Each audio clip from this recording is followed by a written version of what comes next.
Red, white, and baseball. It's an Independence Day unlike any other as our country celebrates its 250th birthday, and it only seems fitting that on a day to celebrate a nation, we're featuring teams that have their sights on a national championship. Welcome into LakePoint Sports. I'm Cory McCartney, and the 14 and 13 U's are getting their chance to win a natty with pool play in full effect, all leading to Wednesday's championship games and teams being crowned the 13 and 14U national champions. Today, it's T3 Warhawks out of Ohio, Palmetto Blacksmiths from South Carolina, as we bring you our featured game from the 14U national championship. Along the way, I'm going to be joined by Avery Hunt and Jack McCartney. Now, there are 108 teams here competing for the 14U crown, another 50 in the 13U pool. Among the teams to watch in the 14U division, the Atlanta Braves scout team, a team that features a player who is penciled in to represent Georgia at this month's Junior Future Games. Let's get to know Colin Berry, self-described outfielder extraordinaire out of Blessed Trinity.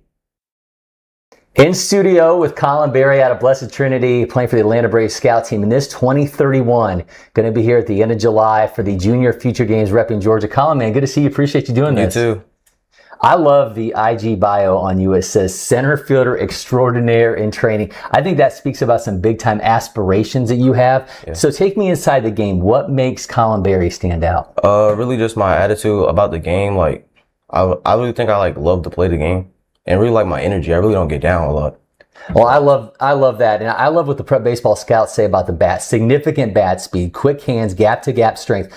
Those are obviously their words, not mine. And there's a whole lot of comfort, it looks like, for you at the plate. Yes, EV's already up to 93 miles an hour. Yes, what's that next point in evolution for you as a hitter? Probably learning how to learn my swing more to the point where I can adjust when I'm doing bad.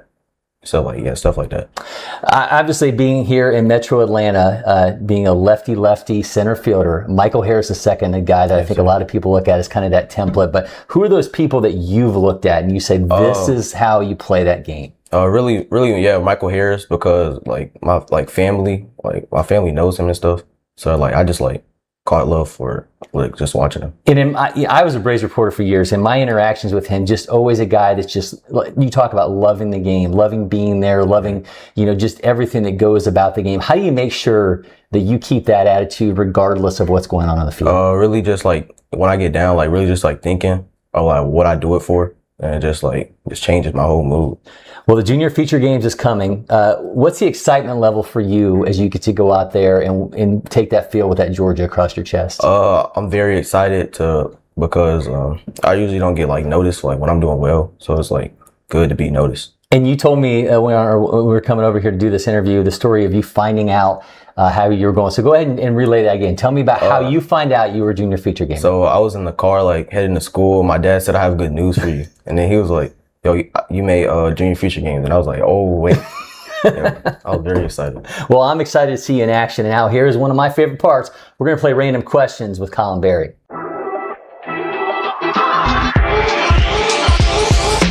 Number 10. Which dugout snack has the strongest aura? Watermelon Sour Patch Kids. Ooh, that's a good pick. If it's any other flavor, that's just off. That's a no. It's off. Okay, all right, got to be watermelon. All right, number 23. What's the most dangerous place at a tournament? Probably,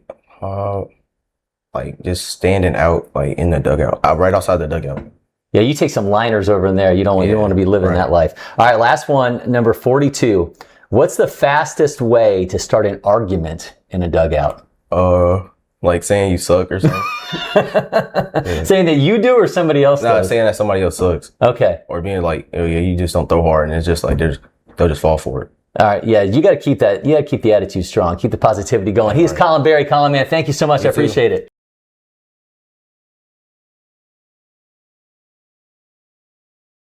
We are that much closer to first pitch in today's featured matchup between Palmetto Blacksmiths and T3 Warhawks. Let's take a look at our starting lineups presented by the Windscreen Factory. Palmetto Blacksmiths to be led off by center fielder Aston Sharp, and then it's the shortstop Reese Porter. Pitcher Logan Proctor, the right-hander. Hitting fourth is Owen Murtano, the catcher. Hitting fifth is Cooper Hodge, the third baseman. Hitting sixth is Jake Will, the right fielder. Then it's Hayden Lane, the first baseman. Jacob Edwards, the second baseman. And Carson Marchant, the left fielder. T3 Warhawks being led off by Avery Amon, the catcher. Then it's Isaac Schoonover, the extra hitter. Dominic Bertagna, the other extra hitter. Mason Hardy, the right-hander. Gunnar Lewis, center fielder. Gavin Avidet, the second baseman. Liam Zielikowski, the first baseman. Jet Miller, left fielder. Jack Nelson, the shortstop. Nico Wetzel, the right fielder. And hitting 11th is Bryce Lagon, the third baseman. Take you to our field action here while the guys are still going through their pre-game preparations. We'll rejoin you as soon as we can with first pitch between the Palmetto Blacksmiths and T3 Warhawks.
They're streaming this game. I didn't see that yet. I was not yesterday.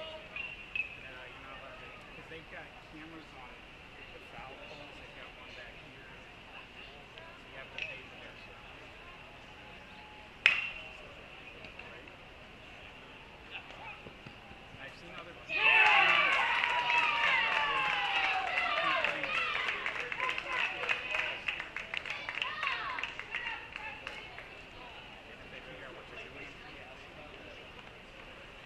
Yeah, it's fine now. Live, yeah, as long as they have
Welcome in, Cory McCartney, Avery Hunt with you. Palmetto Warhawks, T3 Warhawks, Palmetto Blacksmiths. It's been that kind of a week. These are long tournaments, Avery, as we're rolling along. We're in the third set of our national championships. We've gone from the 15s to the 16s. Now we backtrack to the 14s and 13s, and then we get a little bit of a break, Southeast Select, before the 17s hit. But man, as we know, it's all nonstop here. Palmetto Blacksmiths at the plate, first pitch to Ashton Sharp. He ropes that into left field corner, and that's going to be leadoff extra base hit here for Ashton Sharp. Is he going to hold it too? He's trucking. Oh, Ashton Sharp taking off for third. He's got the call. The throw is in, and Ashton Sharp a leadoff triple. Man, you started about fireworks for the 4th of July. Ashton Sharp's got him to start off this game. I think that ball went out of play down there in the left field corner, so it'll only be a double. Well, but he dude showed some legs. A for effort there as he took third, but he'll retreat to second off of a ground rule double. I like the effort. Yeah, for sure. Never stop moving. Now Reese Porter with the leadoff hitter at second. Gets the bunt down right back at the pitcher. Throws to first for the out, but now he's finally standing at third. So Ashton Sharp now 90 feet away from the first run of this ball game. Yep, can kind of see bunt coming all the way there from your two-hole hitter. You kind of looked at it where he was at in the box. He was all the way at the front, so usually a telltale sign if you're a defender, a catcher, or a pitcher. Like, hey, this guy's standing abnormally close to me. He's probably bunting this one, trying to keep it fair. So, but good job of moving the runner over. Righty Mason Hardy on the mound for the T3 Warhawks. Fastball around 75, got changed up 66 to 67, a curveball in the 64 to 66 range out of Gallien, High School in Ohio.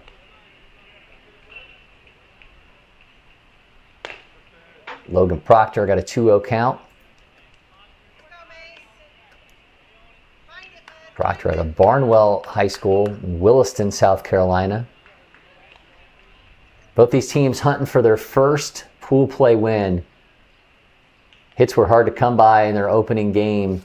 T3 Warhawks, they had one hit against home plate Chili Dogs. Meanwhile, Palmetto Blacksmiths had 2 hits against Diamond Jacks. Then Avery, they both lost in walk-off fashion on Friday night via 2-run singles. Goodness. Heartbreak fashion for both these squads, and one of them going to get out of here, hopefully with a win today. That would be a little bit of a gut punch if they get out of here with a tie after the way they've gone for them the last couple days. But both vying for that first pool play victory.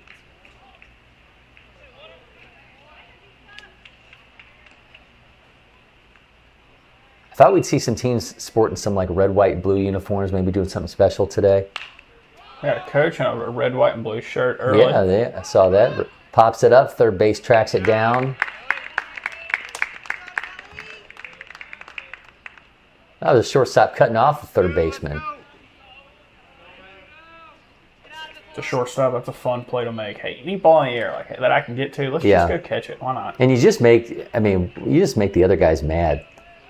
It's in third base's territory, you got to get out of the way. It's in second base's territory, he's got to get out of the way. Play a cooler position, I don't know. Yeah, that's right. Owen Martirano, the catcher, now stepping in. Runner at third, 2 down. Ashton Sharp got that leadoff double. Was able to reach third off the sack bunt.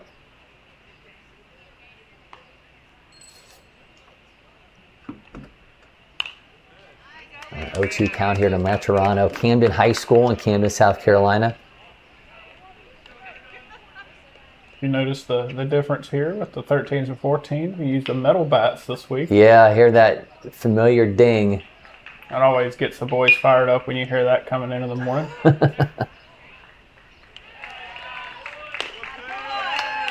Punches him out. Martirano thought that was going to be ball 1, but instead, inning is over. Runner left stranded. We'll be back. It'll be T3 Warhawks' turn when we return.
Achieving your health and fitness goals takes hard work and the right nutrition. That's where First Form can help. Our industry-leading protein supplements can help fuel your journey.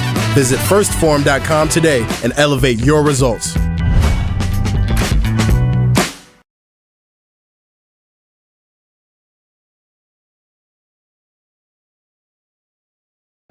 Congratulations, Mom and Dad. Your life now revolves around sports. But you wouldn't trade it for anything. Welcome to Sporthood. DSG, only at Dick's. At IHG's Holiday Inn Express, you can take on Miami, Mexico City, or Minneapolis. Fuel up with free hot breakfast, all while earning points for free nights with IHG One Rewards. Guest how you guessed at IHG Hotels and Resorts. It's Avery Amon, Isaac Schoonover, and Dominic Bertagna at the plate for T3 Warhawks, bottom of the first. Logan Proctor on the mound for Palmetto Blacksmiths. Runner left stranded by Palmetto Blacksmiths, top half of this inning. Mason Hardy and that T3 Warhawks defense able to get out of it. Inning-ending strikeout.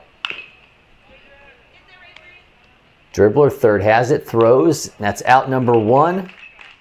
Cooper Hodges makes the play. Come on, Isaac, drive one. America's 250th birthday. Avery, you got big plans? I don't think I have any plans. Okay. I think sit at the house with the old wife and Nice. Go outside and light it some sparklers or throw those little pop thingies, those little white, I don't even know what the technical term is for those little popper deals. They're just as you get older you realize they're little dynamites. Yeah, they're a little pain in the butt to clean up. That's what you realize they are as you get older. Isaac Schoonover at the plate. Shortstop can't get that one. It's on its now. He's just gonna hit off of his glove. Couldn't glove that, couldn't make the play. So Schoonover now going to be at first, turn it over to Dominic Bertagna. Are you guys cooking out or anything like that? No. We're very relaxed humans. Wow. Tonight. Just lay on the couch and listen to the fireworks go off and try to keep my dog from having a heart attack.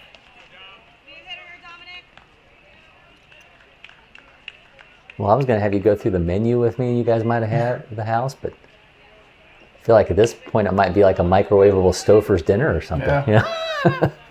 See what the wife has in the store. I don't make plans this time of year. Okay. I just go home and you let life happen.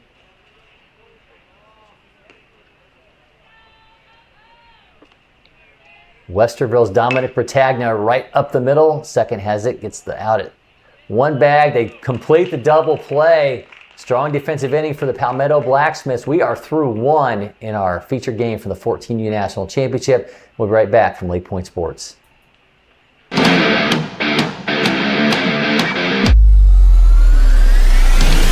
There's nothing more important for your organization than the look and functionality of where your team spends most of their time. Here at Netting Pros and Stadionic, we create iconic facilities that exceed industry standards and become the headline of your organization. We've worked with dozens of the top leagues, collegiate programs, and professional baseball organizations. We are here at Clemson University to build our second baseball field on a football field. And having that partner with Netting Pros to be able to look at that and say, how can we make this happen that can be great for fans, great for the experience, and they nailed it. We have customized solutions for whatever your needs may be to help every aspect of your project, bringing facilities to life. We got to make sure that we're having the top premier product. We want the best for our guys. Without great partnerships and collaboration with Netting Pros, we wouldn't be able to pull this off. We're confident that your venue will stand above the rest and your vision for the future will be made into a reality.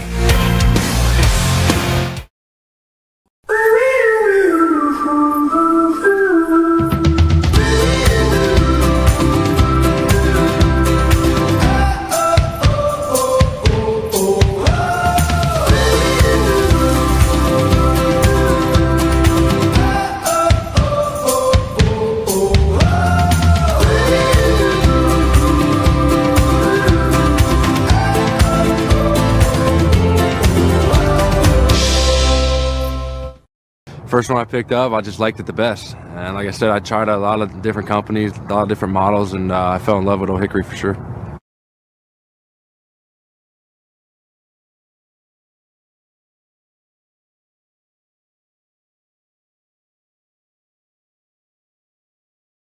IHG's Holiday Inn Express, you can take on Miami, Mexico City, or Minneapolis.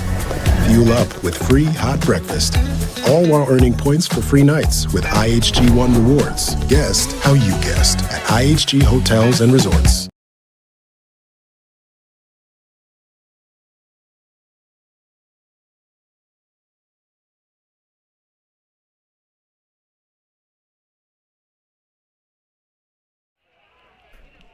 Five, 6, and 7 due up for Palmetto Blacksmiths. That's Cooper Hodges, Jake Will, and Hayden Lane. We're on to the second inning. Pool play action from the 14U National Championship. Cory McCartney, Avery Hunt, Jack McCartney with you. Mason Hardy threw 10 pitches in the first inning, got out of a jam, had a runner at third, inning-ending strikeout. He's got in store here for his second inning. Hodges out of Chapin High School, South Carolina. Catcher with a 1.90 pop time, but he's playing third today for the Blacksmiths.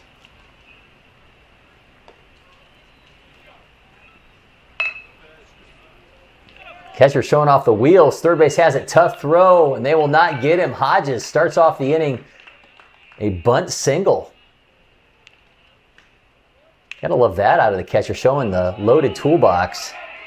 It was a good bunt, too, right in the old Sure no was. man's land over there. Now he turns it over to Jake Will out of Cardinal Newman School in South Carolina in Elgin. 2031. Watches ball one out of the hands of Hardy.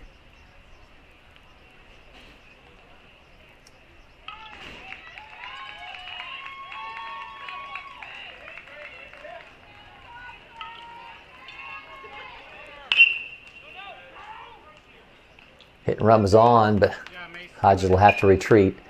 Saw on social media last night somebody had this scene from Sandlot where they're in the 4th of July where they all go and grab the food and they all run to the field to go play, and you know they get to play baseball under the fireworks. We should that should be like an additional experience here. If you want to play baseball under the fireworks, we'll make it happen. You probably have to get like county clearance to set off fireworks of that magnitude, I would imagine. They were going off last night. We couldn't see them because it was overcast, but they were firing them off last night. It sounded like a war zone out here at about 9:30 last night. We used to set off in my neighborhood when it was still being built. We had plots that were that were still dirt. We would like put the mortars down and fire off the big boys, and can't do that anymore. You got houses all around you. See, if you're from where I'm from, you can do it whenever you want, however you want, and as big as you want. Yeah. There's no rules out in the middle of nowhere. The worst part, so I moved to Woodstock 2 or 3 years ago and lived there for a few years. People shooting fireworks on July 5th should be illegal. Yeah. You just got leftovers. Like, man, it's 11 o'clock on July 5th. Let's put these bad boys away, People are trying to sleep here. Freedom never rests. Yeah, neither do tournament directors. That's right. So, I've been in the ballpark for 15 hours. Let's put those things away. Payoff pitch to Jake Will. Fouls that off. There's always something to celebrate. Oh.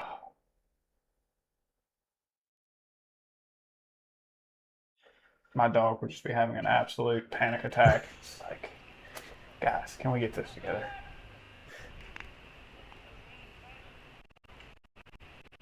Another payoff pitch to Will.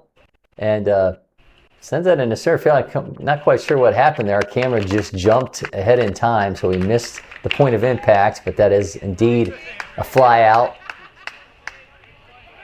So with Will as out number one, it's Hayden Lane. Another Chapin High School product, a 2030.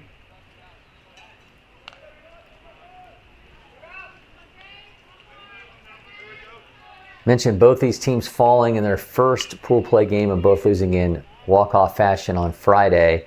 Palmetto Blacksmiths had 4 doubles in that game.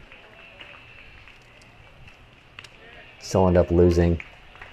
They'll play Birmingham Stars Sunday in Adairsville, and they're back here Monday versus Team Elite Prime Black T3 Warhawks will play that team elite on Sunday in Calhoun, and they're back here on Monday to play Diamond Jacks. And this inside counts 2-0 here to Lane. Hodges standing at second. So second time in 2 innings, Blacksmiths have had a runner in scoring position. Lane's back foot is nearly outside the batter's box. That top toe. If this was VAR and we had soccer, we would draw a line and he would be offsides. Oh my goodness. I don't have enough time on this broadcast to talk about that, I don't think. If you've tuned into our broadcast before, you know I'm a known not a soccer guy. Yeah. And it just. I feel like speaking collectively for American sports watchers, as Lane pops that out, catcher has it for out number 2. I feel like offsides is probably the thing. Like if you were to ask most people who have casually watched soccer during the World Cup why they would be out on it, because you get so excited for a moment and something happens and they're like, nope.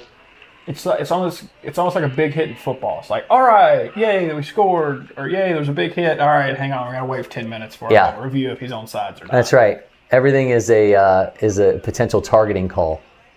You think about how much that drives down the game after a big moment. If every time somebody scored a goal, you turn to that, it's like, why I can't do this. So I think that's probably the thing, from the way that we as a nation watch sports, that's probably the thing that's probably dragging down the popularity a little bit. Hodges taking off for third. The throw is not in time. He's going to swipe the bag, so Hodges takes third, and for the second straight inning, Blacksmith's got a runner at third. Can they cash in this time? 2-0 count here to Jacob Edwards of Lexington, South Carolina. I will say, if every soccer game was played like the Argentina game yesterday, I'm all in on that product. That was insane. I thought the coolest part was when Cape Verde had that late goal, or the equalizer to make it 2-2, and the guy bends it in, and then he runs up in the crowd, just shoots up the stairs and is up there celebrating in the middle of a game. It was that kind of emotion is hard to replicate, but yeah, I mean, I think you're right. And then again, you turn to that Colombia-Ghana game right after that, and it was just like guys standing at the top just passing it back and forth like they're in the backyard, just casually kicking a ball around. They had 300 plus passes in the first half. It's like I can't do this. But yeah, if they were all like that Argentina Cape Verde game, we'd all be down. So walk to Edwards, and I got him at the corners with 2 down. My last soccer thing, we got to figure out the clock. We can't be adding time on, and then there's Isn't that insanity? And then there's no time to know how much time's added on. It's like in the Argentina game yesterday. It's like, well, there's 10 seconds left. There's 40 seconds. Like, I don't know how much time's left. Why don't they just stop the clock? Yeah. Like if you did that, then you wouldn't have to have stoppage time, because you literally would have stopped time. Oh, well, you got to think every guy after somebody touches him lays down for 5 minutes. And I guess that's true. Then you have to gauge how the validity of every time someone's laying down. Yeah. Last batter in the order, Carson Marchant. Back to your regular scheduled baseball. That's right. Now. Well, people got mad at us during our last broadcast on the comments on YouTube, because I was quizzing Jack and producer Maddie about state nicknames, because I was aghast that they didn't know a number of state nicknames. So we took it to the streets, and we're trying to figure out how much they actually knew, and I was let down by the Georgia public education system on both of them.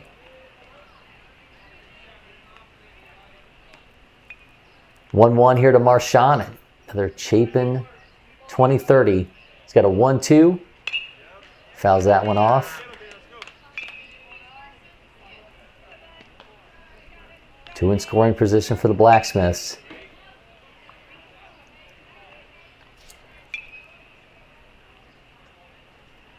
I would imagine the parents from these two squads are a little happy they get out of here early on a 4th of July, get the rest of their day. Ooh, lays off the 1-2. But I mean, hopefully the clear skies tonight, and playing on the lights here with some fireworks going off. Everybody will enjoy that, and there'll be some cool pictures. That's right. For everybody, Usually, historically, there's a good fireworks show going on somewhere nearby. 2-2. Swings through it the second straight inning. Hardy gets a strikeout to strand runners, and this time 2 left in the bags for the Blacksmiths. We'll be back from the 14U National Championship.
T3 Warhawks are turning to Mason Hardy to lead off the second inning. 4, 5, and 6 due up. That's Hardy, Gunnar Lewis, and Gavin Avendet. Hardy has been nails on the mound for the Warhawks, getting them out of 2 jams in the top of the first, top of the second. So we get something started here at the plate. Pops the first pitch up, shortstop in second base territory. They might have some words after that one. That's out number 1.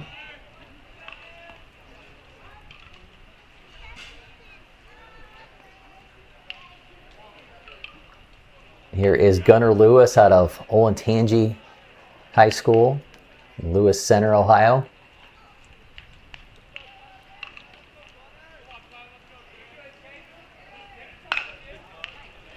He drives the first pitch. That's on its way into the left fielder's glove. So the Warhawks were retired in order in the first and now in danger of doing it here again in the second.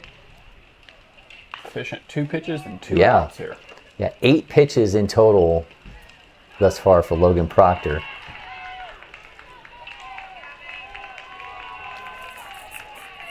Gavin Avendet of Olentangy Orange. You know, I'm from Ohio because I can pronounce Olentangy. Yeah, I'm glad you're taking that one, not me. Well, the Olentangy River runs right along the Ohio State campus. There you go. I've seen that river. Yeah. Now that you mentioned that. Errant ball from another game makes its way to second base.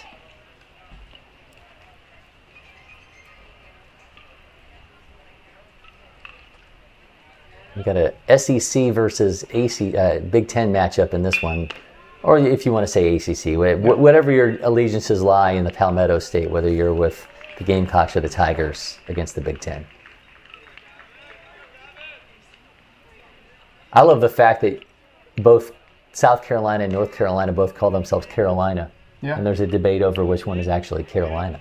They should just play every year and decide. Yeah. You get years-long basketball, I think we're going to go North Carolina. It gets to be Carolina in basketball.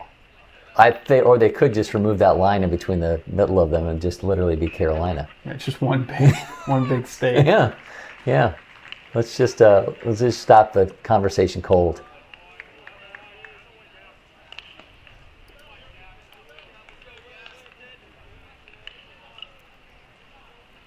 Payoff pitch here to Gavin Avendet.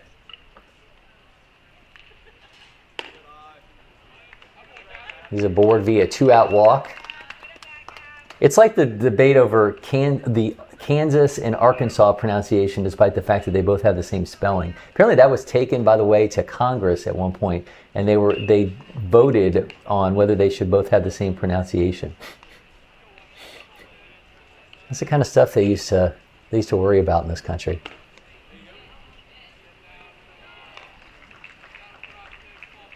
Simpler times.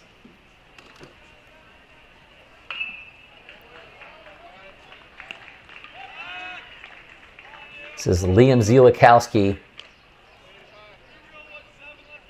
Zielikowski out of Olentangy Berlin High School. Well, we've now thrown more pitches in the last 2 hitters than we did in the first 5. Yeah. So Proctor now 16 pitches.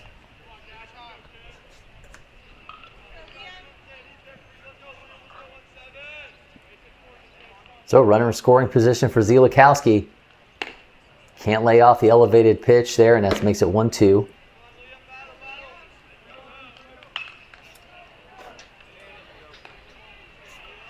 Barnwell's Logan Proctor, 1 strike away from getting out of this, and he gets it. Can't lay off the elevated pitch, and inning is over. We're still scoreless. We'll be back from LakePoint Sports. It's time to step up. The time is now. It's time to step up. The time is now. Taking the stage, making a name, flipping the script, changing the game. We're taking the stage, making a name, flipping the script, changing the game. It's time to step up. The time is now. It's time to step up. The time is now. It's time to step up. The time is now.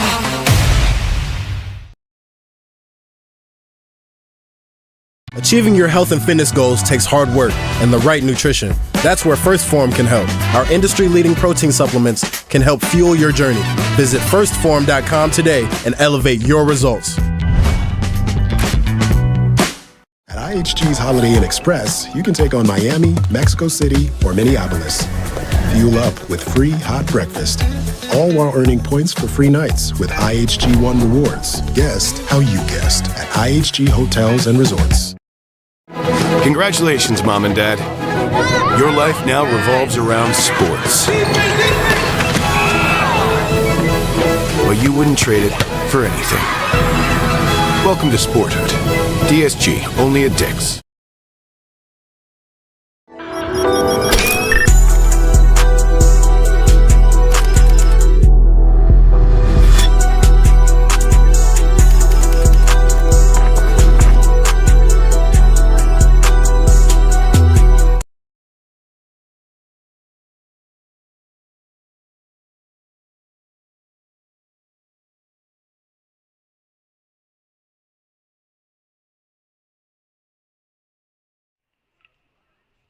Welcome back. Cory McCartney and Jack McCartney with you. Avery Hunt was being heralded here elsewhere in the baseball village. So Avery off to do Avery things, and that takes us to the top of the 3rd inning.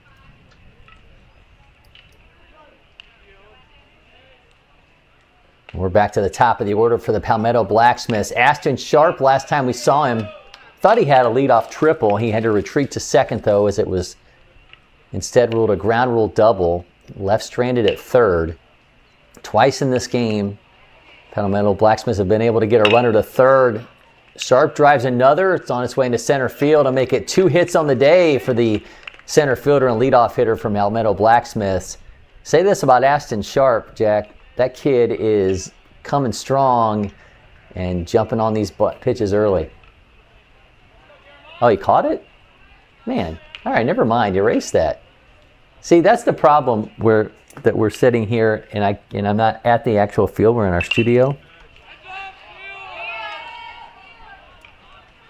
And I realized my field mic was off, so I didn't hear the reaction. Man. Killing the vibe, Jack. Reese Porter for the 2nd time, 1 down.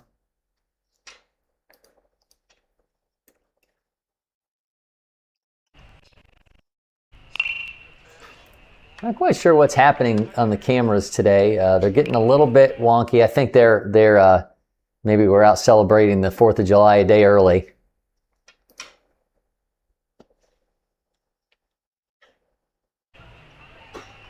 Oh, 2 to left field. That's out number 2. And again, we didn't see the point of impact.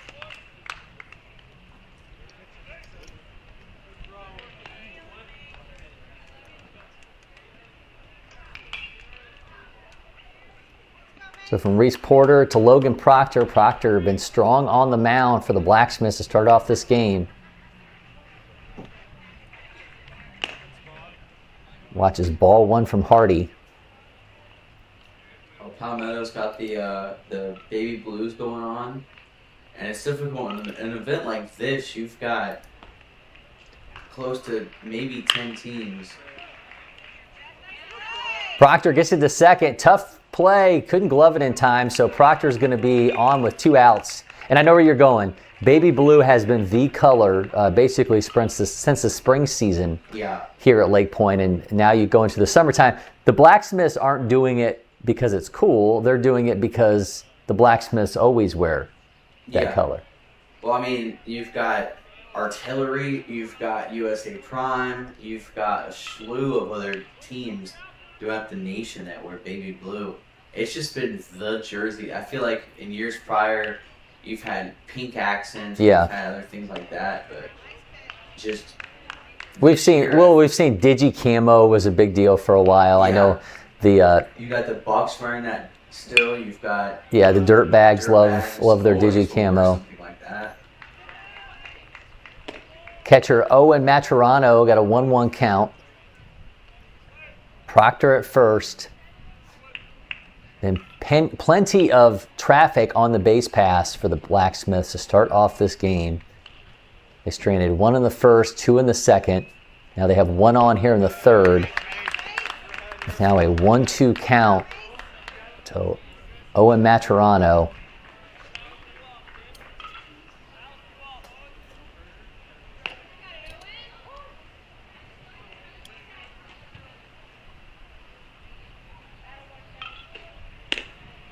Lays off, now be 2-2.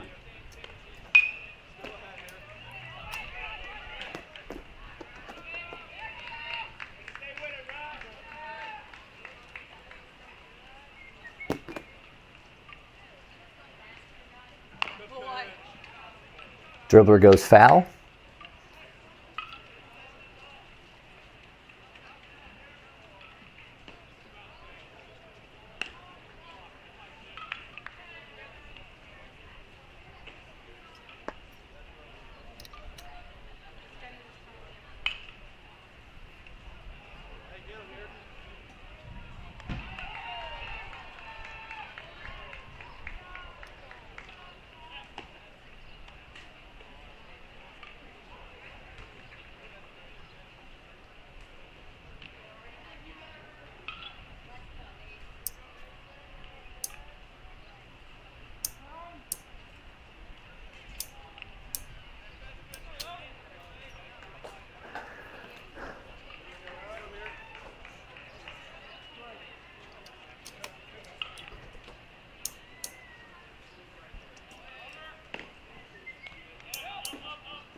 So Proctor advances, and once again, Blacksmiths with a runner in scoring position.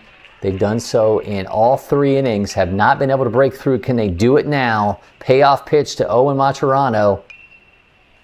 Maturano right up the middle. Proctor's going to round third, taking off for home. And there it is. Owen Maturano breaks through. The Blacksmiths are on the board, and they lead 1-0 here in the third. Jack, with the amount of traffic they had on the base pass, that just felt like it was only a matter of time before they finally put a number on the board.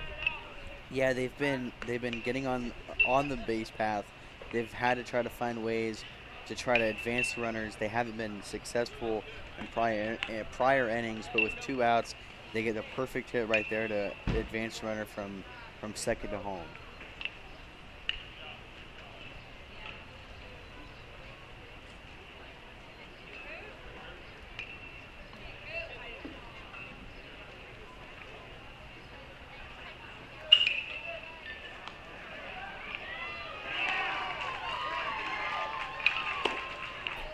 All right, so it's a 1-0 lead. Cooper Hodges now a 1-0 count.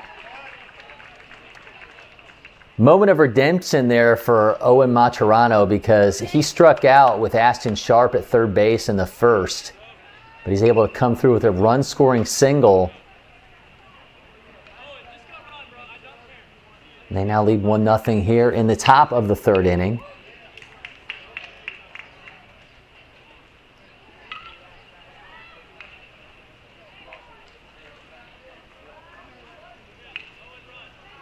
So Maturano was replaced by a courtesy runner, last batted out. So Reese Porter's now standing at first base in the catcher's place. Cooper Hodges is a monster. 6'2", 176 pounds, 20-30.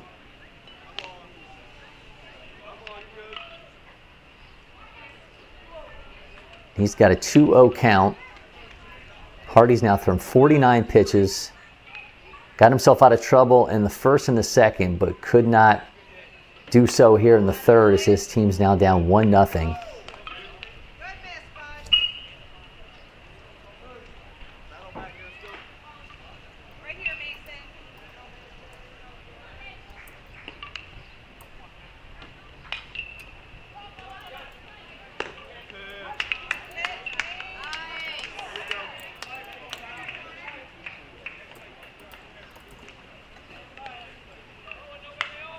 Count is now 3-1 to Hodges.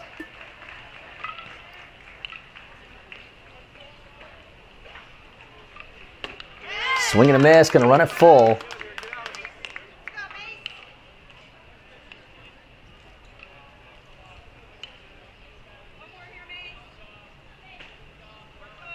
So Hardy goes fastball to run this to a 3-2 count. It's payoff pitch, runner at first. Well, now they'll have him at first and second, so a 2-out walk. So the Blacksmiths doing damage with 2 outs in this inning. Here's Jake Will.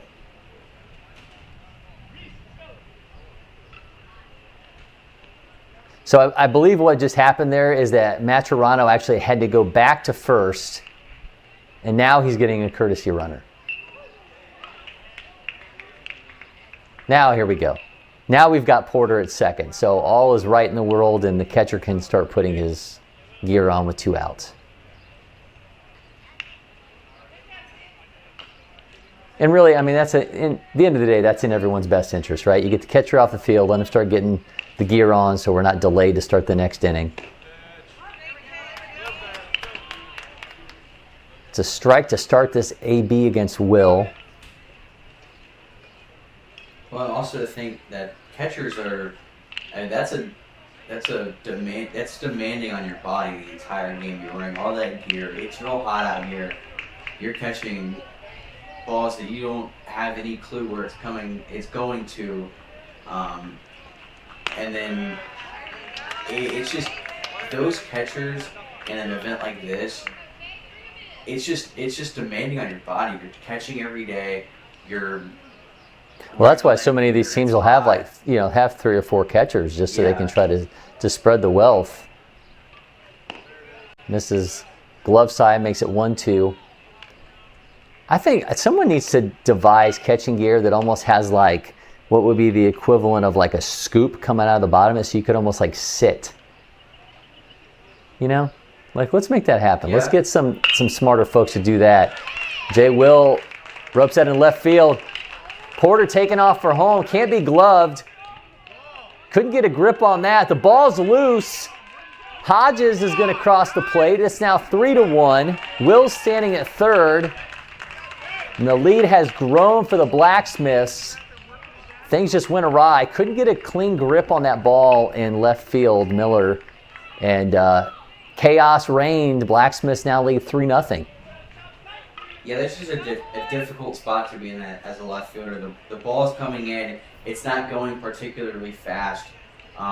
He stopped it, but couldn't get it in his glove. And then in that transition, when he was trying to throw it to the third baseman, it slipped in his hand a little bit, missed the throw. And that's just, when you're in a position like that, that's the one thing you can't do is give up multiple runs like they just did right there. Yeah, I think there's sometimes the tendency that maybe you rush the throw a little bit. Yeah. When you can't glove it cleanly and you're thinking about where you want to go with the ball and you pick it up and you maybe, your mind's moving faster than your body is, and then you make an errant throw, and that's allowed the Blacksmiths to take a 3-0 lead and now turn it over to Hayden Lane.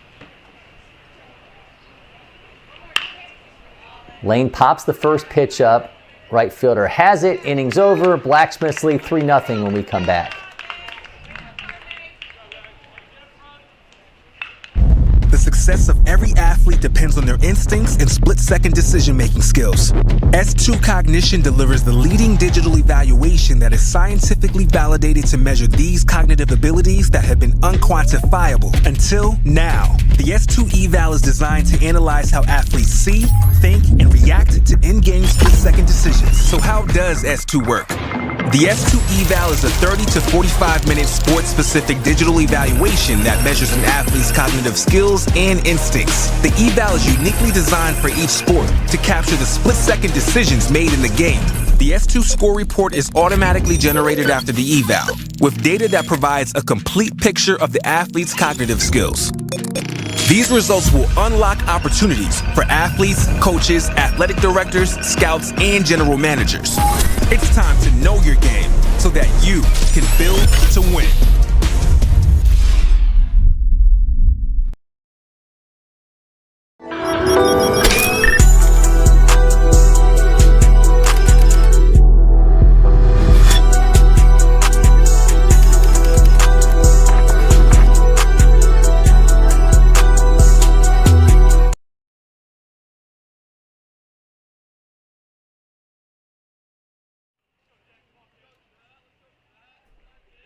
Our action continues, and it's that old baseball cliche. The ball finds you in one inning, and then you're put right into the spotlight in the next. Jet Miller had a ball hit to him in left field, couldn't glove it cleanly. Errant throw has helped Palmetto Blacksmiths take a 3-0 lead, but he gets his opportunity here to start off the bottom of the third as we go Miller Nelson, Jack Nelson, Nico Wetzel. That's the thing about baseball, and not to get philosophical about this game, but it's always a game that provides you opportunities to, when things don't go your way on one side of the ball, you get a chance to maybe make up for it on the other, or get a game situation late where maybe you can make another play. Miller's got an opportunity here as he leads off for the Warhawks. He's got an 0-2 count. Logan Proctor has thrown 21 pitches. Miller out of Hillsdale High School in Jeromesville, Ohio. The 0-2. Miller goes right up the middle, and he drops that down for a base hit. So Jet Miller with a little retribution there, and he's got a leadoff single for the Warhawks, their first hit of this game. Yeah, I mean, as you were talking about, baseball's a game of high and lows, and you can't let any moment get to you too much. I mean, he did a great job right there of waiting. He got into a deep count. He swung at a ball he knew he could hit right there, and He put it in play, and good things happen. yeah. And hats off to Miller there for putting the frustrating moment behind him and having, as you like to talk about, that goldfish mentality. And he is aboard to start things off for the Warhawks as they now turn it over to Jack Nelson from St. Charles Prep in Worthington.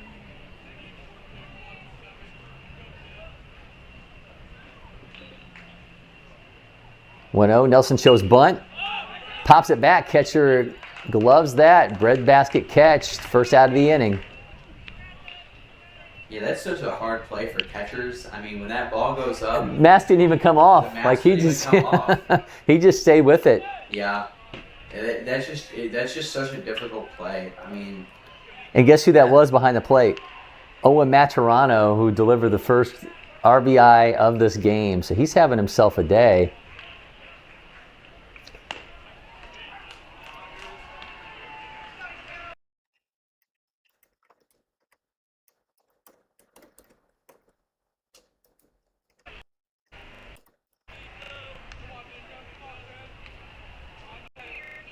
It's on its way to center field. So 2 singles in the inning now for the Warhawks. They've got 2 aboard with 1 out.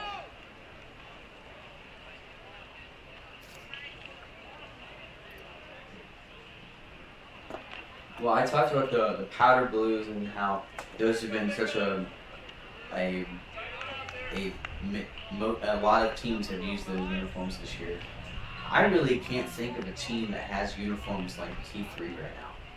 They have just such, like, I really can't think of any other travel teams that have these kind of uniforms. Well, keeping it simple.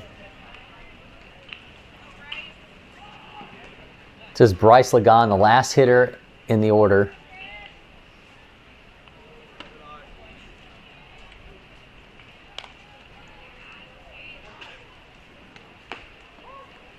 Lagon playing third today at John Marshall High School in Titans,ville, Ohio. That's a strike, makes it 2-1. Bryce, 6 foot, 160 pounds. He's got 2 aboard, 1 out. Trying to answer the 3 runs scored by the Blacksmiths to start this inning, and that's on its way into right field. Lazy fly is going to be caught for the 2nd out. Runners will hold still. So now 2 down as we flip to the top of the order, and Avery Amon, the catcher.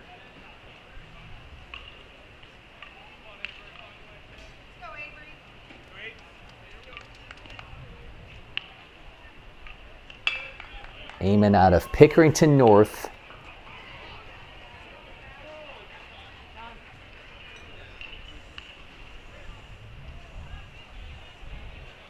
Field umpire signaling to left field for something. Makes me think there might be a ball on the field from another game. So, momentary delay, and now we return.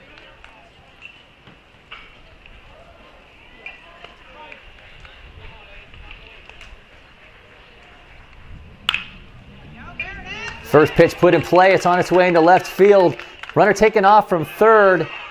Miller, the throw is in time. He beats it to the plate. Trailing runner makes it to third. Avery Amon comes through with an RBI single. 3 singles in the inning for the Warhawks. They're on the board, and we got a 3-1 ball game. Yeah, that couldn't have been placed perfectly in between the shortstop and the third baseman better than it just did. I mean, just absolutely right in the middle between the 2 of them when they couldn't get it. And that's great base running. Going from second to home, I mean, the coach knew he could do it, and he knew he could do it, and the throw was just a little off, so he was able to make it in time. Now it'll be Isaac Schoonover on what is now a 2-run game. Still 2 aboard here for the Warhawks. Schoonover sends the first pitch on its way into center field. That's out number 3, but the Warhawks are on the board. We got a 3-1 ball game when we come back.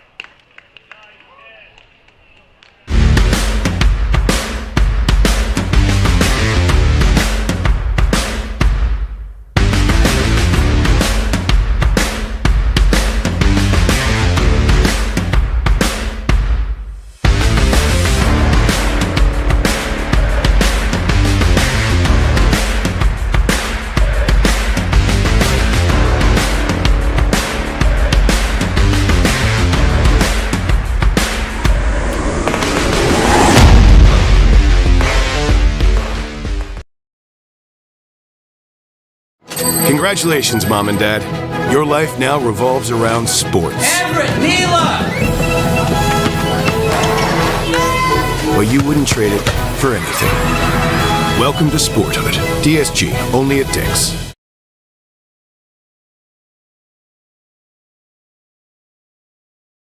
At First Form, we help real people earn real long-term results. It doesn't matter if you're working out at home, you just started in the gym, or you're competing in the largest arenas around the world.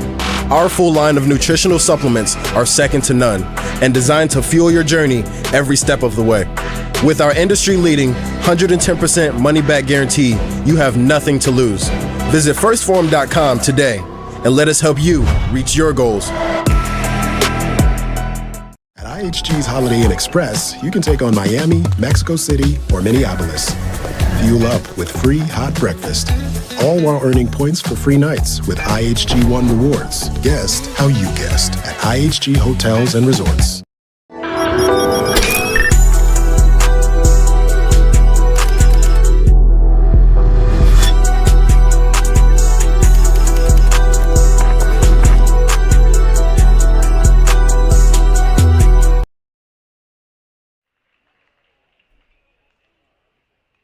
Hitters number 8, 9, and then we're back to the top of the order for the Palmetto Blacksmiths. They lead 3-1 as we move on to the 4th inning in our featured game here from pool play, the 14U National Championship. Cory McCartney, Jack McCartney with you.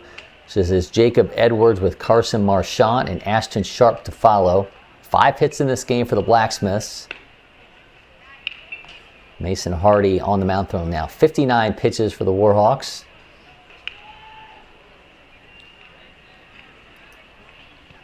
Today, of course, is the 4th of July and a special one, the 250th birthday of our country.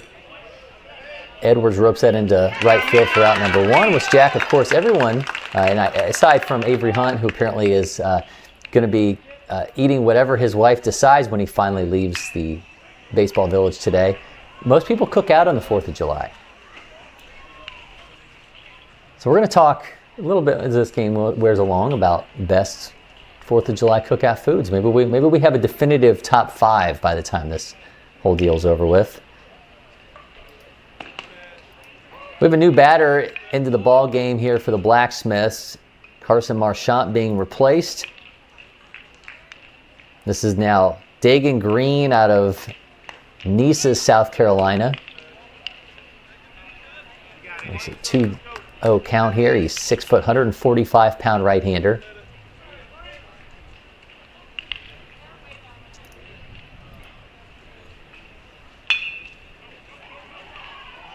I think the way we'll do this, at least I think probably the cleanest way for us to approach these definitive rankings here, is to just give you 10 foods, and then we'll whittle those down to 5 as we move along, and we'll try to rank those 5, and try to, we'll try to walk out of here with a firm understanding of what we feel like is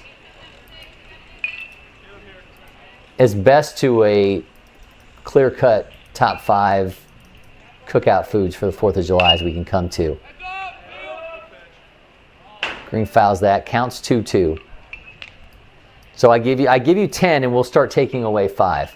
All right, so we go hamburger, hot dog, barbecue ribs, barbecue chicken, potato salad, corn on the cob, baked beans, watermelon, coleslaw, and macaroni salad. Now, I'm pulling this from a number of sources online, so these are a number of places that have come up with foods that they feel are the definitive foods for a 4th of July cookout. But I'd like us to go from 10 to 5. So if you're pulling something out of that list, so basically 5 stay and 5 have to go, and then we rank the 5 that stay.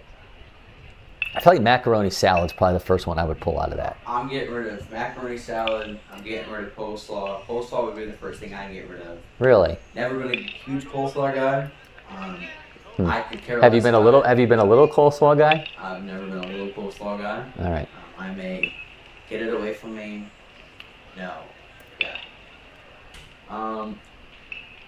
Love watermelon. Watermelon's my favorite fruit. I don't think that's top 5 though. Have to keep hamburgers / cheeseburgers. Yeah. I love ribs, but I'm going to pull ribs because they're too messy, and most of the time a cookout that you have on the 4th of July, it's sweltering out. Well, so I don't really think you need something that's going to have... What's the remaining thing? All right. So if you've pulled, and I'm aghast that you've pulled coleslaw off this list because I like coleslaw. Yeah. But I will play your game. Green shoots that into the center field, and that's going to be a base hit. So Green works the count, jumps into this game, and makes an impact for the leadoff single here. So Dagan Green coming through. We move to the top of the order once again. Ashton Sharp. Sharp doubled in his first AB again. Thought he had a triple, but it was pulled back to second as a ground rule double. I thought he had a second hit. My field mic wasn't working, and I didn't hear the reaction when the catch was made. I thought it hit in front of the center fielder's feet. So he is 1 for 2, but he's been putting the ball in play with authority. And this makes it 1-0.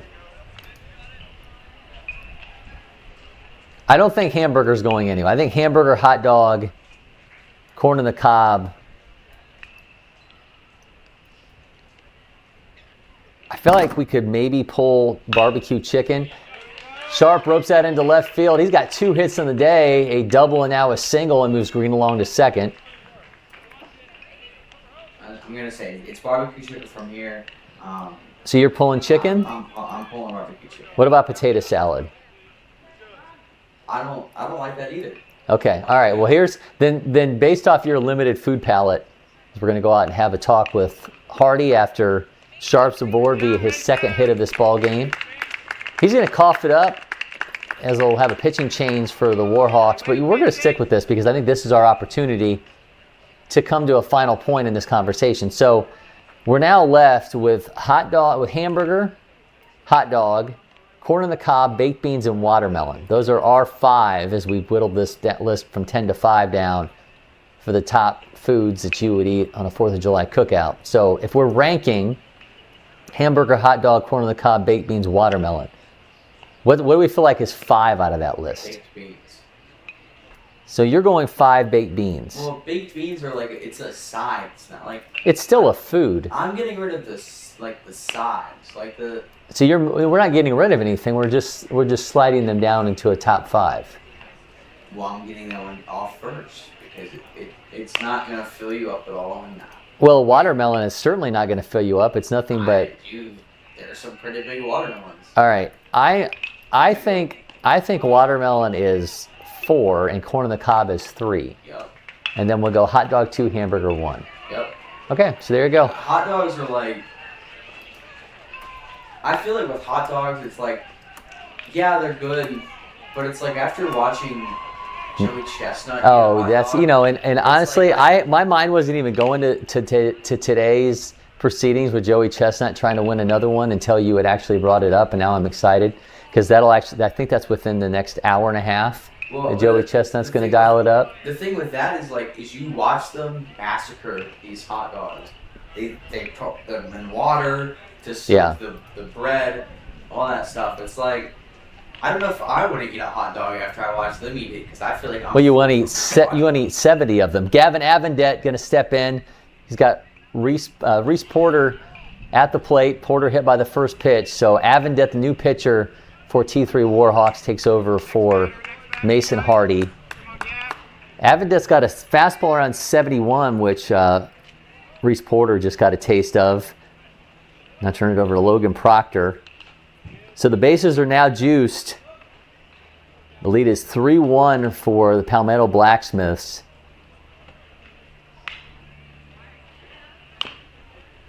First pitch goes foul. So hamburger wins the day, followed by hot dog. Then we go corn on the cob 3, watermelon 4, and baked beans 5 as our definitive 4th of July food rankings. Miss high. Now 1-1 count here to Proctor. He's 1 for 2 in this ball game. I feel like they would have been better off like doing like a corn on the cob eating contest. That one bounces in front of the center fielder. Porter's got 1 RBI. Make it 2 as runners rounding third and headed home. This lead's extending for the Palmetto Blacksmiths. Proctor's now got 2 hits on the day, and he has added 2 more runs. Palmetto Blacksmiths in control here now, 5-1. Yeah, I mean, early in this game, Palmetto had a difficult time of getting guys on the base path and then driving them into home. In the last 2 innings, they've done an excellent job of getting into deep counts, not giving up when they had multiple outs, and finding gaps. Owen Maturano at the plate delivered the first RBI of this game. He's 1 for 2.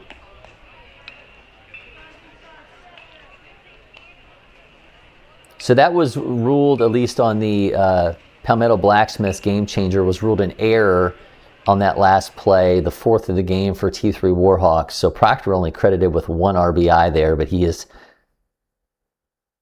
helped extend this lead.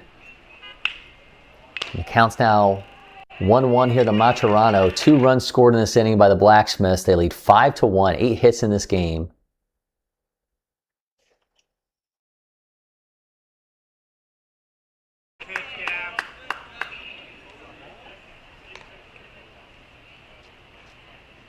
Proctor at second, Porter at third, Maturano at the plate, a 1-2 count and 1 down in the inning. Lays off that pitch. I can't find any rhyme or reason with the camera system today because occasionally we get that shot over the pitcher's shoulder, but it has been few and far between of late. And this is high, counts now full.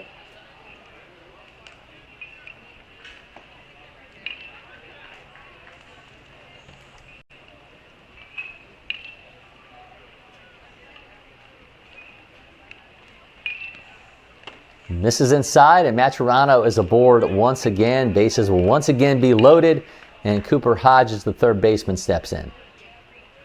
I think we've just pretty much just lost our outfield in view. Well, I mean, I'd rather it stay on this than Stay on the other? Well, then, yeah, Not see the flight of the ball? To see what's going on. Yeah. I just think we are also accustomed to watching a game from that vantage point. Oh, there we go. Because of the Major League camera angles. That's right. Hodges is 1 for 1.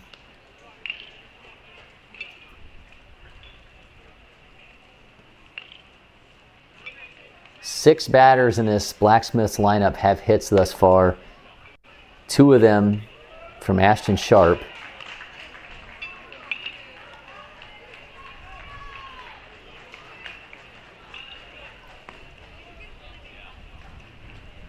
The count is now 2-0 to Hodges. He's also walked.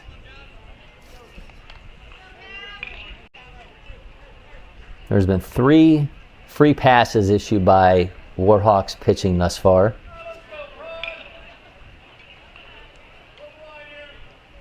Swing and a miss, makes it 3-1.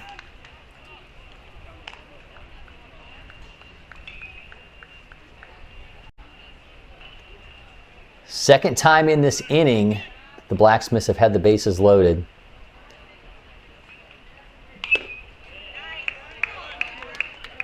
The first time Proctor, who was standing at second, put a ball in play that resulted in 2 runs crossing the plate.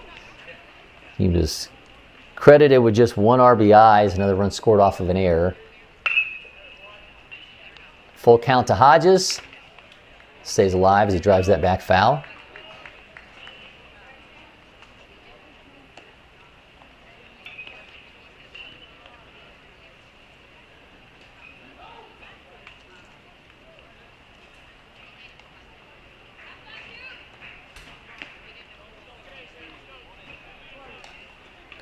Avendet's 17th pitch of this inning upcoming.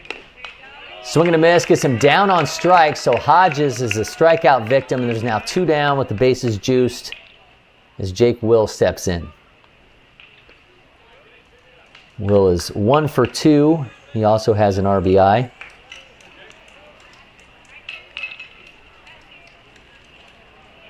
And Hodges strikeout, 3rd of the game by the Blacksmiths.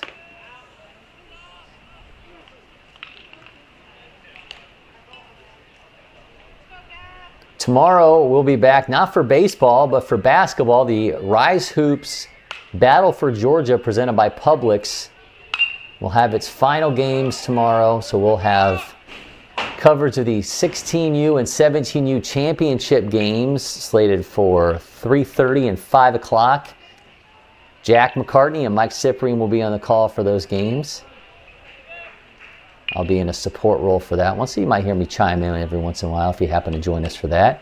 But that's a storied event, Jack. I mean, Anthony Edwards has played in that game.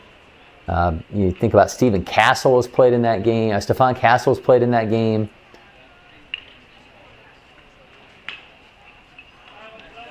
Fouls that off, counts 2-2. And tomorrow, the next chapter in the Battle for Georgia. And one of the coolest things about the Battle for Georgia is not me being a wrestling fan, that these guys get a championship belt, which is incredibly awesome. They cut down the net. It just feels like a championship, right? It doesn't feel like any run-of-the-mill AAU tournament finale. To see these guys get that belt, for us to acknowledge them as they do so, for them to cut down the nets. It's such a cool atmosphere, and Rise Hoops puts a lot into that, inviting teams to come to the Champion Center and play, and that one is an invite-only event. And we will put a bow on the 2026 version of the Battle for Georgia tomorrow. So hopefully you join us for that one. Count is full now to Will. Avendet searching for back-to-back strikeouts to get out of this bases-loaded jam. 2 runs in the inning for the Blacksmiths. Will sends that into center field.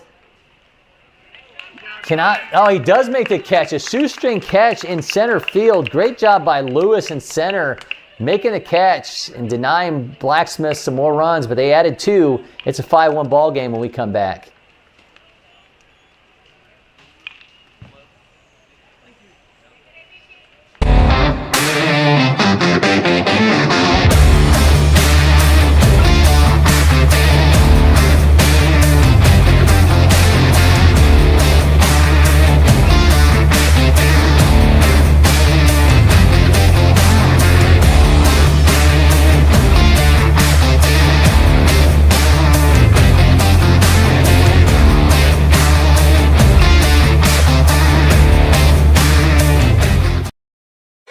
What do you get when brilliant minds roll up their sleeves? When all-out effort is in lockstep with a thirst for knowledge? You get an owl with a rich history of making history. We're busy blazing trails. We're more than 50,000 strong. Our moment is here. So let's gather up, dig deep, and rise together as owls.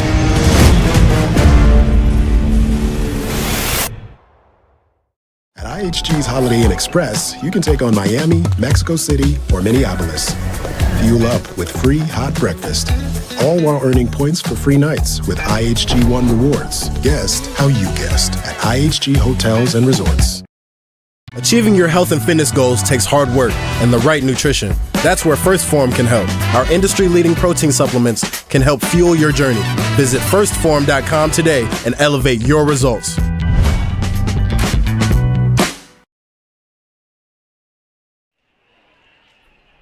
Dominic Bertagna leading things off for T3 Warhawks, to be followed by Mason Hardy and Gunnar Lewis. 2 more runs by the Blacksmiths in the top half of this inning to extend their lead to 5-1. They've out-hit the Warhawks 8-3 thus far.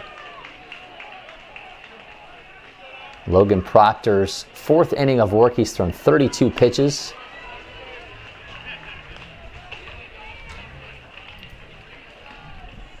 Bertagna 20-30 out of Westerville. Bats left, throws right.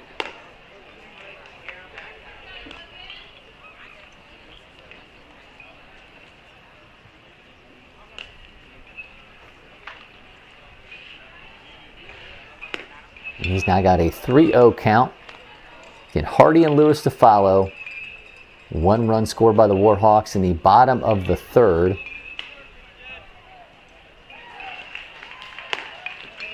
That's in for strike 1.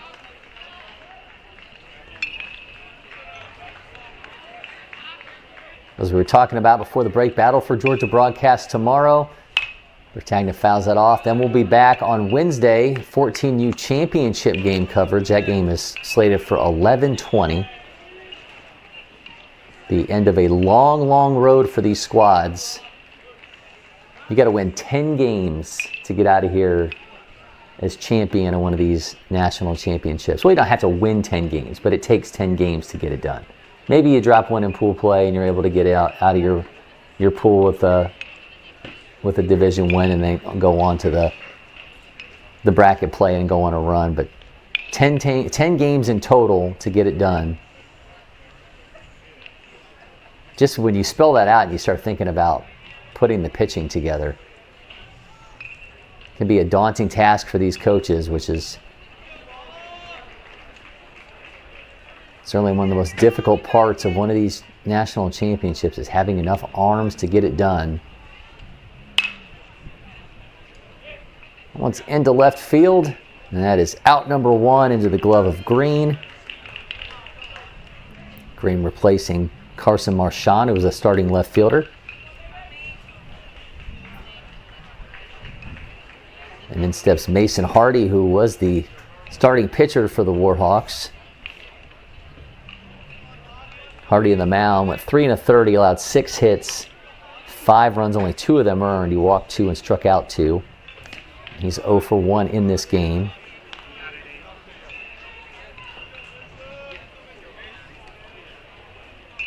I feel like, Jack, you're going to do our player of the game interview today. I feel like you got to ask. This Hardy ropes that 87 miles an hour. It's on its way into left field. And that one is going to be, that is going to be a double for Hardy. It looked like it might have went over the fence, but it bounced.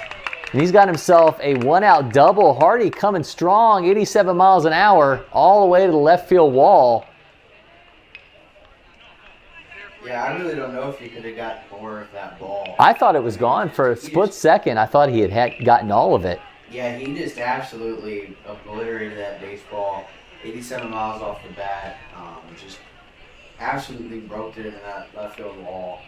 If he pulls it, I think it's gone. Yeah. Yeah, I think so too. I think if he pulls it, I think that's hitting the car for right where the umpires are. Brings up Gunnar Lewis.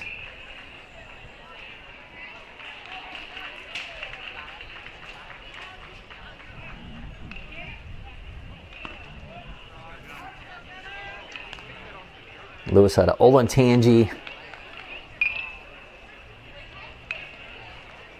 He's got a runner in scoring position. Again, 1 run scored by the Warhawks in the 3rd. Going to build on something after this 1-out Hardy double here in the 4th. But I feel like, getting back to my point, I feel like when we do have the player of the game in here, and you'll be able to find that interview across all of our social media channels after the game, you got to ask the player of the game what's the best 4th of July food. Because these guys now have the remainder of their day off. And you know, wherever they're staying at, these families are going to come together and they're going to celebrate the 4th.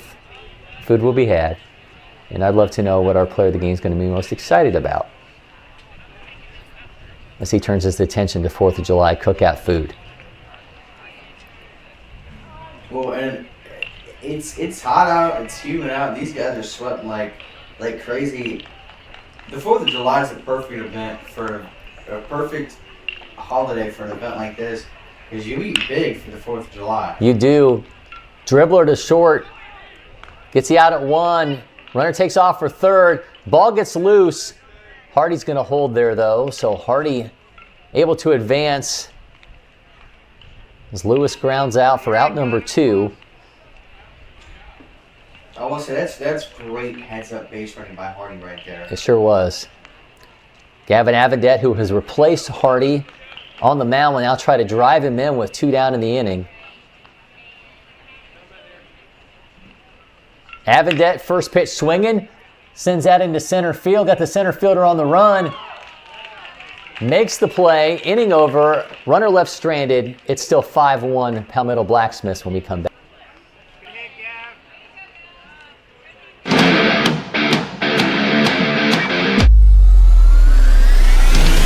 There's nothing more important for your organization than the look and functionality of where your team spends most of their time. Here at Netting Pros and Stadionic, we create iconic facilities that exceed industry standards and become the headline of your organization. We've worked with dozens of the top leagues, collegiate programs, and professional baseball organizations. We are here at Clemson University to build our 2nd baseball field on a football field. And having that partner with Netting Pros to be able to look at that and say, how can we make this happen that could be great for fans, great for the experience, and they nailed it. We have customized solutions for whatever your needs may be to help every aspect of your project, bringing facilities to life. You got to make sure that we're having the top premier products. We want the best for our guys. Without great partnerships and collaboration with Netting Pros, we wouldn't be able to pull this off. We're confident that your venue will stand above the rest and your vision for the future will be made into a reality.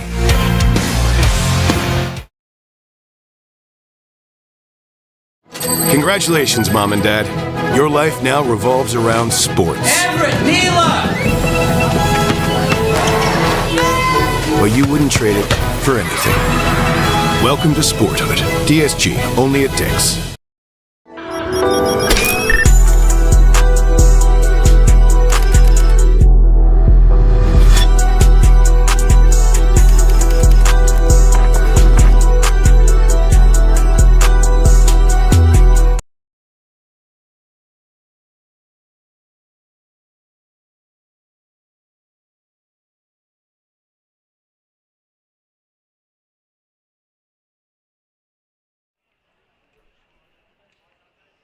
Got Hayden Lane, Jacob Edwards, and Dagan Green due up for Palmetto Blacksmiths.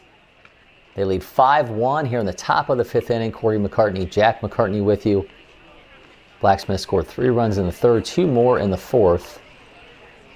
They've got 8 hits in this game. They've out-hit the Warhawks 8-4.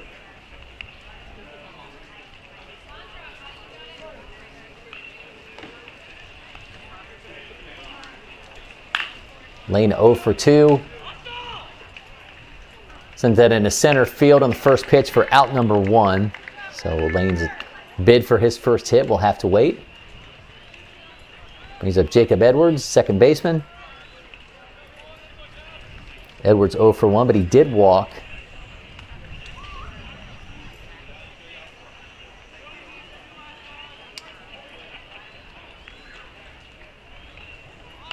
Bunt down, hard hit bunt, and goes foul.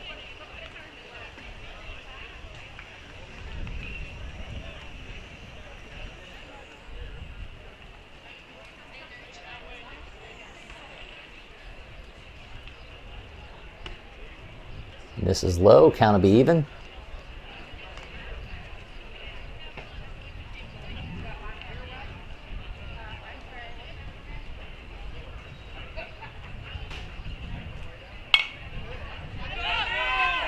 Foul ball makes it 1-2. So everyone's screaming heads, which means that's now somebody else's problem.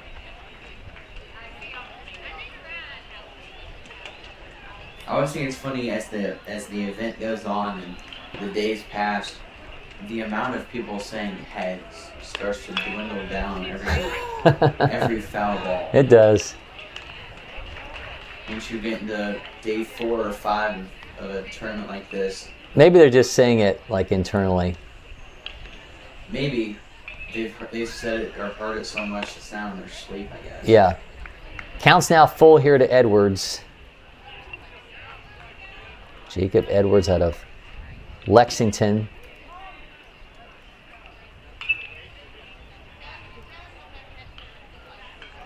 Lefty hitting, right-handed second baseman. Got a full count. There's a payoff pitch from Avendet. Sends that down the left side. Third base camps underneath it, and that'll be out number 1. We got a left fielder now wearing a completely different uniform. I thought maybe for a second there our color correction needed to be fixed on our camera, but we've got a guy wearing a white uniform in left field. It's a ghost. It's actually an angel in the outfield. Dagan Green came off the bench and singled. He's now up for the second time.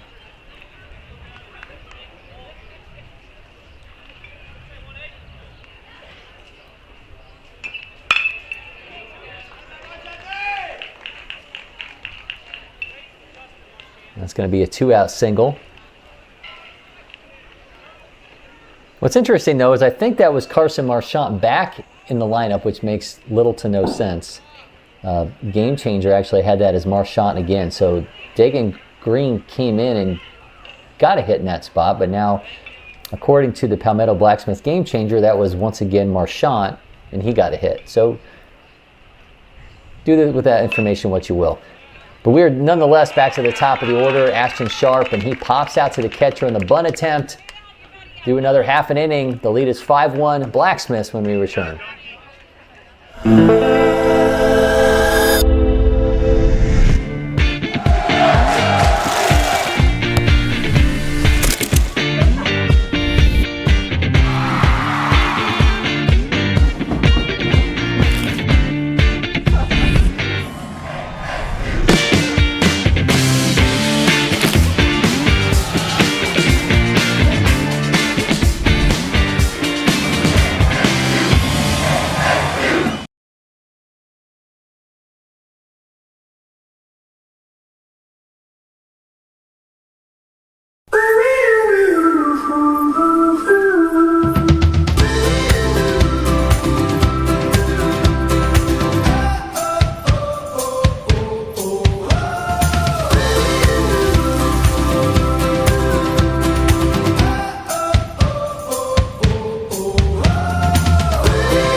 Windscreen Factory. More than just windscreen. We're a full-service sports facility contractor.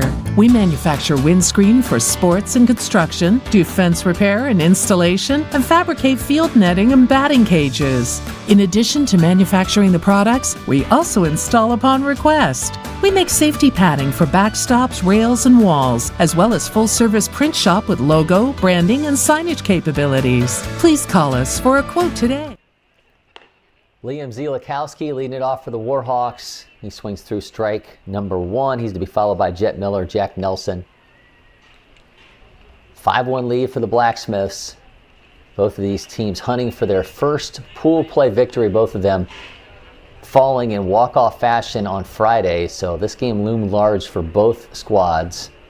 If they have any hope to make it on to bracket play, Zielikowski shoots that into center field, and that's out number 1.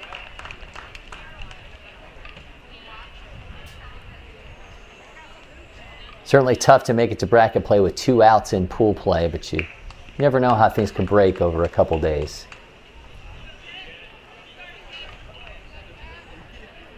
Now Jet Miller, who's 1 for 1.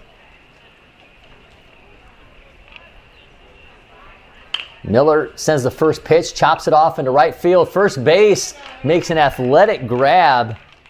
That was Hayden Lane, reaches back across his body, out towards the grass for out number 2. Proctor's thrown just 50 pitches. And it's ABs like that that are the reason that he's thrown just 50 pitches. These T3 Warhawks hitters are being aggressive, and his defense is working behind him. Now be Jack Nelson, the shortstop, with 2 down. Jack dropping the sneeze here on a live mic.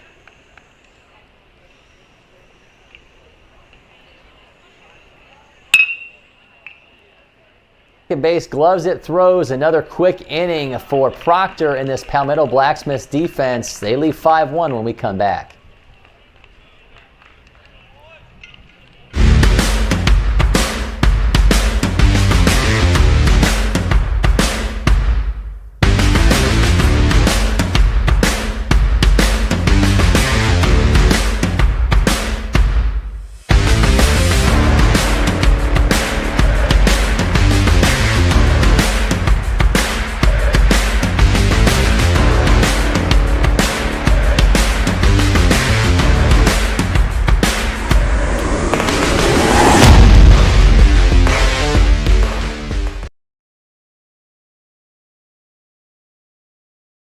At IHG's Holiday Inn Express, you can take on Miami, Mexico City, or Minneapolis. Fuel up with free hot breakfast, all while earning points for free nights with IHG One Rewards. Guest how you guessed at IHG Hotels and Resorts. Achieving your health and fitness goals takes hard work and the right nutrition. That's where First Form can help. Our industry-leading protein supplements can help fuel your journey. Visit firstform.com today and elevate your results.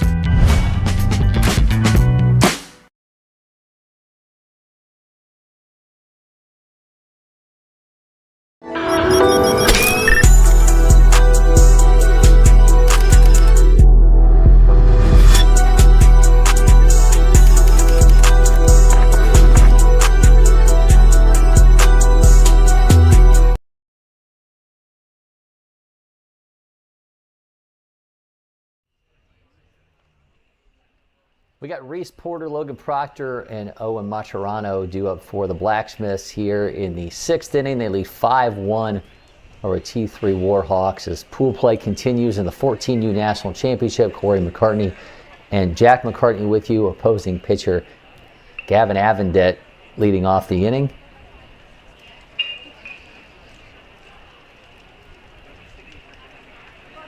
Here against Porter.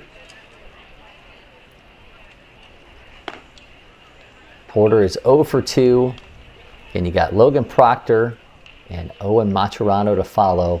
9 hits in this ball game for the Blacksmiths. They lead 5-1. For clock watchers, we've got about 36 minutes. Well, actually, we're not playing the full 2 hours, so we've got about 20 minutes left on the clock. So for all intents and purposes, we will play a full 7 innings unless this inning becomes excruciatingly long. 21 minutes. That's always one of the difficult things with our scoreboards is we can't make them not say 2 Yeah, they always say 2 hours to start. Porter, by the way, grounds out to Curry at third.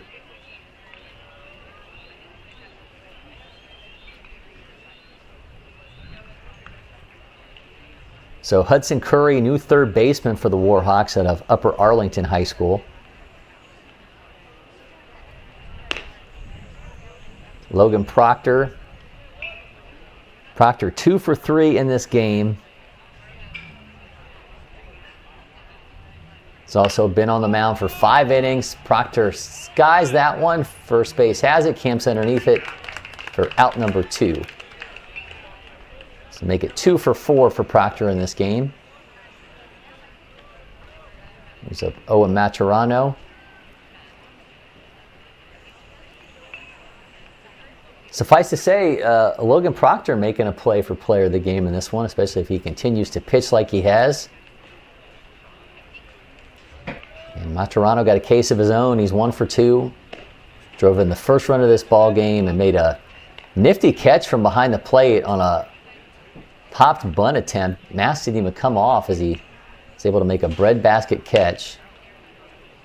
He's got a 2-0 count here against Avondale.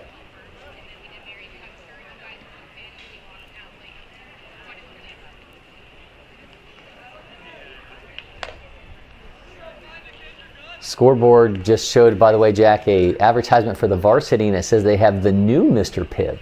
So out with the old, in with the new.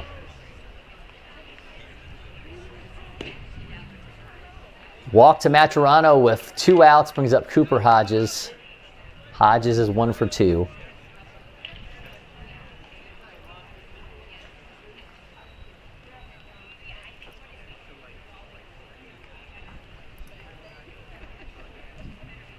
What do you think's new about the new Mr. Pibb?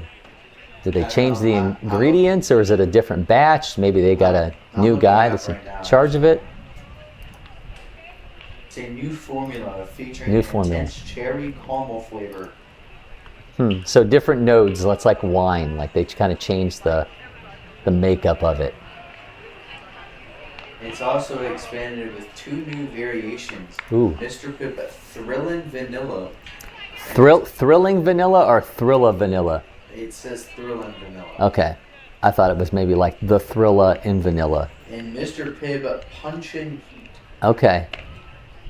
Starts Hodges off with ball 1. Owen Mastrozano standing at first. I would assume the catcher was replaced by a courtesy runner. Have not seen the number over at first or a game changer alteration to reflect that. Yeah, you know, you don't remember this because you weren't alive when this happened, but Coke made a change in the 80s when they had new Coke, and people were not thrilled. I'm going to say, I really don't know if how this is going to taste. Because Pibb Extra has been around. Like, apparently Mr. Pibb and Pibb Extra are 2 completely different things. Well, it's a Pibb Extra would just be like, is that like a larger Pibb, or is it a change in the taste? Well, so like Mr. Pibb was around, and then they created Pibb Extra. Gotcha. So when Mr. Pibb wasn't around, Pibb Extra was, and they got rid of Pibb Extra, and now it's Mr. Pibb. Got the courtesy runner, throw him out at second. Inning is over. More Mr. Pibb and baseball talk when we come back from LakePoint Sports. The success of every athlete depends on their instincts and split-second decision-making skills. S2 Cognition delivers the leading digital evaluation that is scientifically validated to measure these cognitive abilities that have been unquantifiable until now. The S2 eval is designed to analyze how athletes see, think, and react to in-game split-second decisions. So how does S2 work? The S2 eval is a 30 to 45-minute sports-specific digital evaluation that measures an athlete's cognitive skills and instincts. The eval is uniquely designed for each sport to capture the split-second decisions made in the game. The S2 score report is automatically generated after the eval, with data that provides a complete picture of the athlete's cognitive skills. These results will unlock opportunities for athletes, coaches, athletic directors, scouts, and general managers. It's time to know your game so that you can build to win.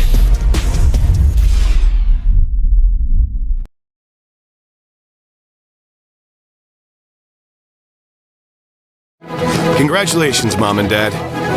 Your life now revolves around sports. But you wouldn't trade it for anything. Welcome to Sporthood. DSG, only at Dick's. At IHG's Holiday Inn Express, you can take on Miami, Mexico City, or Minneapolis. Fuel up with free hot breakfast, all while earning points for free nights with IHG One Rewards. Guest how you guessed at IHG Hotels and Resorts. Achieving your health and fitness goals takes hard work and the right nutrition. That's where First Form can help. Our industry-leading protein supplements can help fuel your journey. Visit firstform.com today and elevate your results.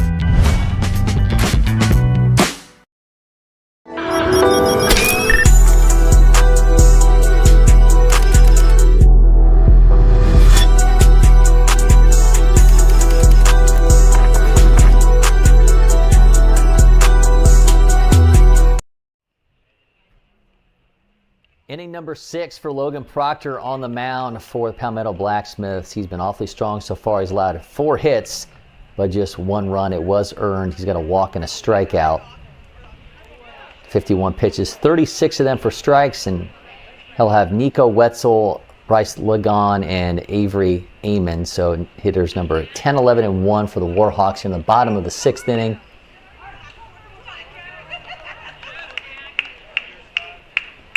We have 14 minutes of game time left, so unless this is a long bottom of the 6th for the Warhawks, we will play a full 7.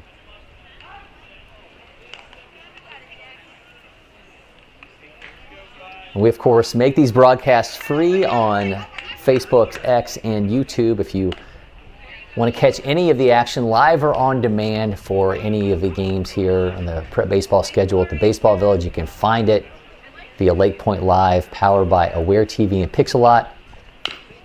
1-2 goes foul. Of course, the only difference being you don't get to hear our inane conversations if you pull it up on Aware TV. You just get crowd noise. And for some people, maybe that's a little bit more appealing. 1-2 to Wetzel.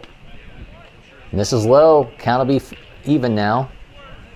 Wetzel out of St. Francis de Sales High School.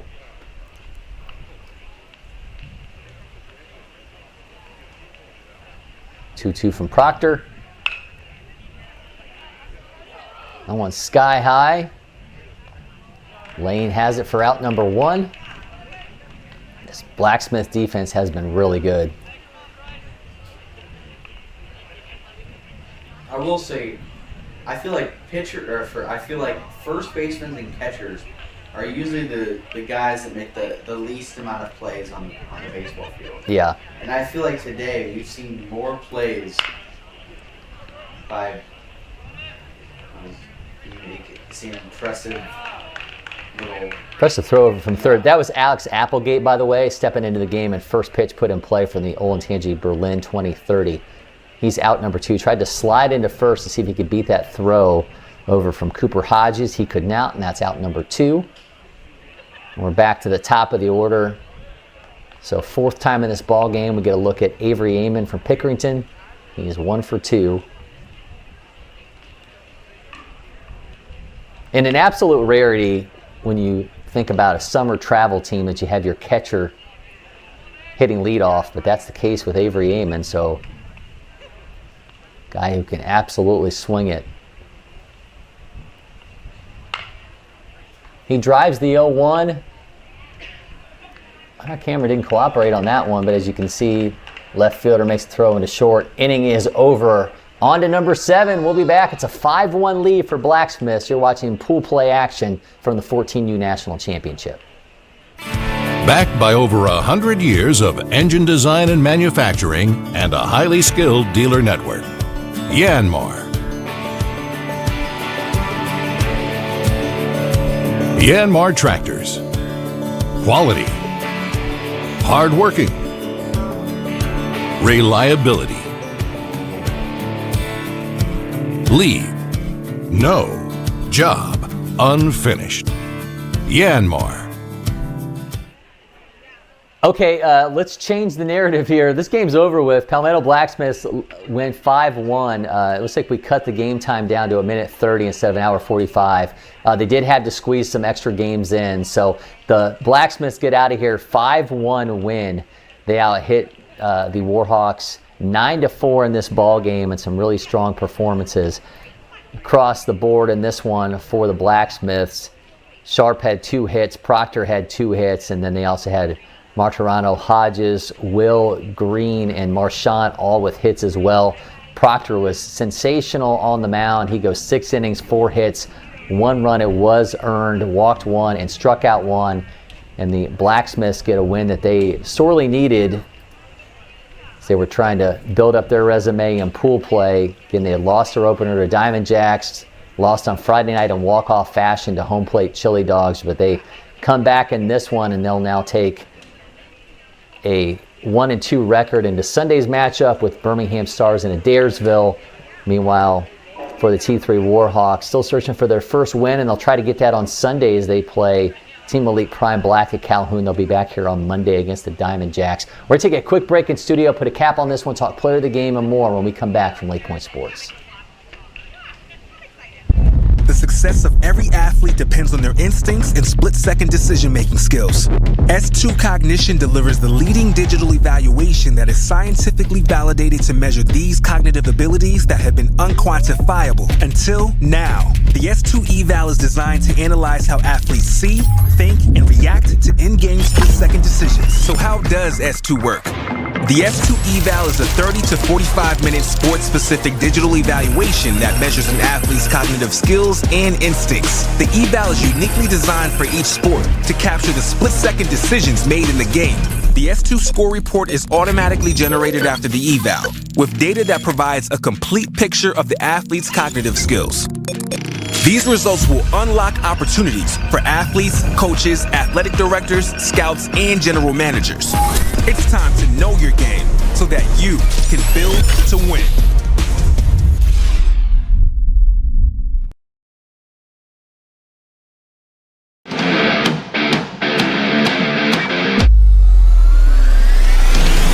There's nothing more important for your organization than the look and functionality of where your team spends most of their time. Here at Netting Pros and Stadionic, we create iconic facilities that exceed industry standards and become the headline of your organization. We've worked with dozens of the top leagues, collegiate programs, and professional baseball organizations.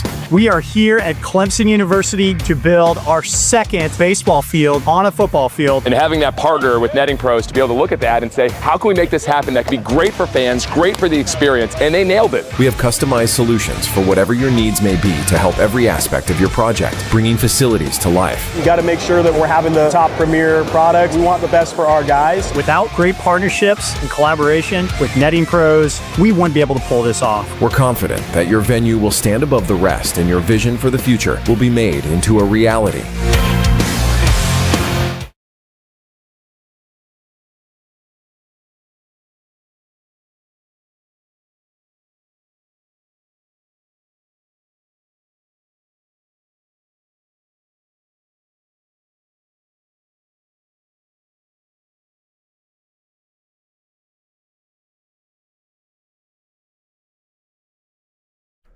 Welcome back. Cory McCartney with you. We just had a 5-1 win for the Palmetto Blacksmiths over T3 Warhawks in our pool play action from the 14U National Championship. And they got started early for the Blacksmiths. Ashton Sharp had what looked like a triple, got called back to second for a ground rule double, but it just was a matter of time for this Blacksmiths lineup. They scored 3 runs in the third, 2 more in the fourth.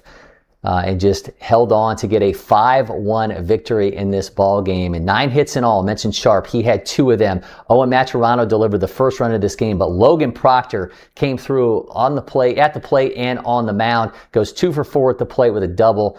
2 RBIs in the fourth on the mound. Goes 6 innings, allows 4 hits and 1 run. So Logan Proctor, the Barneswell 2030, is our player of the game for this one.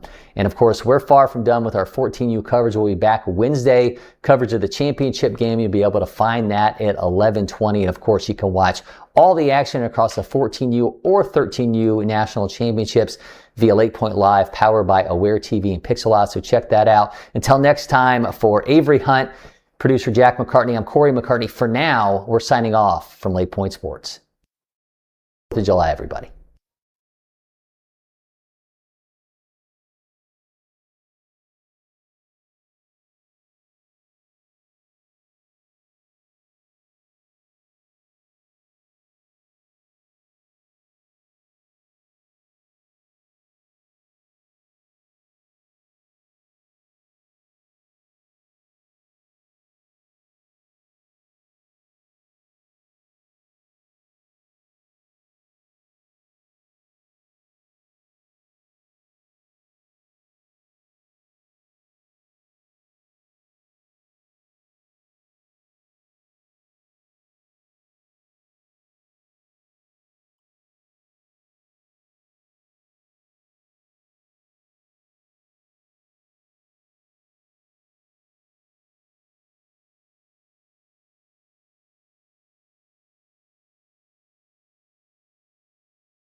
You got any 4th of July plans? We're going to the Braves game today. Okay, that's cool. Who are they playing? I think the Mets. Okay. I'm gonna be honest. I don't spend as much time as I should watching the Braves. We spend too much time here. Yeah, we spend too much time here watching